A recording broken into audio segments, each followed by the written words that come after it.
வணக்கம். நம்ம இன்னைக்கு இந்த வீடியோவில் முகலாய் சிக்கன் எப்படி செய்கிறதுன்னு சொல்லி தான் பார்க்க போகிறோம். ஒரு வித்தியாசமான சுவையில் சூப்பராக இருக்க போது நீங்கள் வாங்க பார்க்கலாம். 1 ஸ்பூன் மிளகாத்தூள், அரை டீஸ்பூன் உப்பு, மஞ்சள் போட்டு கழுவி வச்சுருக்கிறதுனால மஞ்சள் சேர்க்கலை.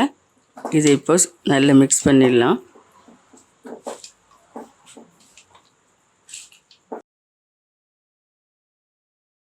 இது ஒரு அரை மணி நேரம் ஊற வச்சிடலாம்.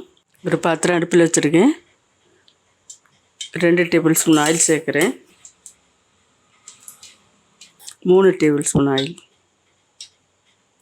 இதில் 2 வெங்காயம் இது மாதிரி கட் பண்ணி வச்சுருக்கேன். இதில் எண்ணெயில் சேர்த்துடலாம். நல்லா ஃப்ரை பண்ணி எடுத்துக்கலாம்.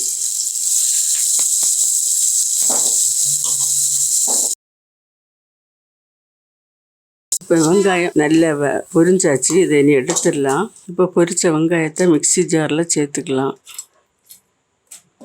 2 பச்சை மிளகாய், 6-7 பல் பூண்டு கொஞ்சம் பொடியாக நறுக்கி வச்சுருக்கேன். 1 துண்டு இஞ்சி இந்த மாதிரி சின்னதாக கட் பண்ணி வச்சுருக்கேன். இப்போ இது மாதிரி அரைச்சி எடுத்தாச்சு.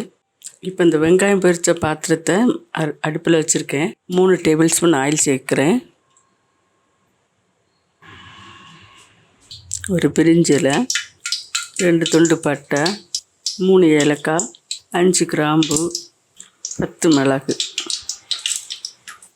பொரிஞ்சதும் இந்த அரைச்சி வச்ச வெங்காயத்தை இதில் சேர்த்துடலாம். வெங்காயம் எல்லாம் சேர்த்து அரைச்ச விழுது அதை இதில் சேர்த்து விட்டுடலாம்.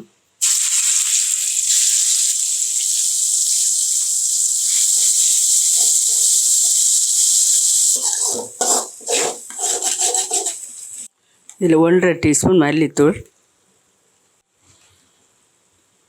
1 டீஸ்பூன் மிளகாத்தூள், காஷ்மீரி சில்லி பவுடர், 1/4 டீஸ்பூன் மஞ்சத்தூள், அரை டீஸ்பூன் சீரகத்தூள் எல்லாம் சேர்த்து மிக்ஸ் பண்ணிக்கலாம்.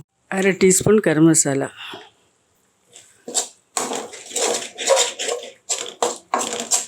இனி இதில் ஊற வச்ச சிக்கனை போட்டுடலாம். நல்லா கலந்து விட்டுடலாம்.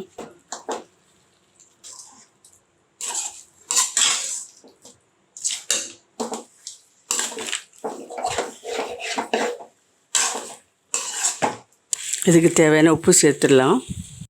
1/2 டீஸ்பூன் உப்பு சேர்க்குறேன்.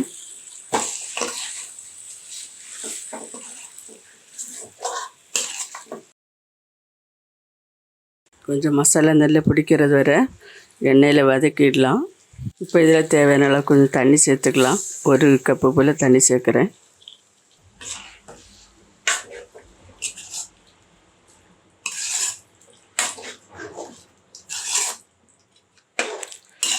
மூடி போட்டு ஒரு 15 நிமிஷம் மூடி வச்சு வேக வச்சிடலாம். இடையிடையே எடுத்து பார்த்து கலந்து விடணும். அடி பிடிக்காமல் இருக்க மூடி வச்சிடலாம். மூடி போட்டுடலாம். இப்போ 15 நிமிஷம் வெந்திருக்கு.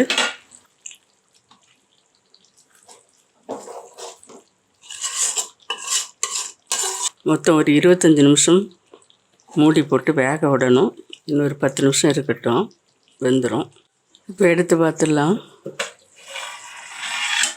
இப்போ இந்த முகலாய் சிக்கன் சூப்பராக ரெடி ஆகிட்டு. இது ஒரு வித்தியாசமான டேஸ்ட்டோடு இருக்கும். நீங்களும் வீட்டில் இதை ட்ரை பண்ணுங்கள். மறக்காமல் லைக் பண்ணி ஷேர் பண்ணுங்கள், சப்ஸ்கிரைப் பண்ணுங்கள். மறுபடியும் ஒரு நல்ல ரெசிபியோடு நான் உங்களை சந்திக்கிறேன். நன்றி. God bless you.